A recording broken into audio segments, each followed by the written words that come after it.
34 MLAs. 4 more MLAs from Manipur request Union Home Minister Amit Saha for non-extension of suspension of operations agreement with Kuki militants.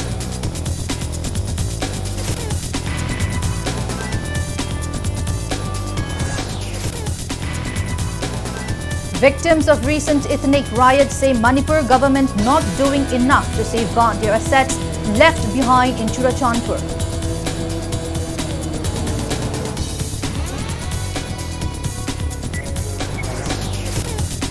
Veteran politician Okram Joy demands Manipur's speaker to take action against 10 Kuki MLAs for demanding separate administration from Manipur.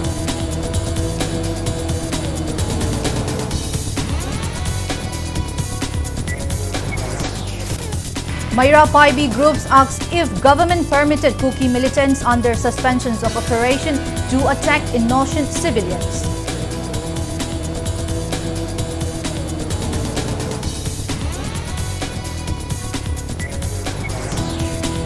And banking, postal service and others unable to function efficiently following May 3 violence. Employee bodies urge government to fill in adequate employees.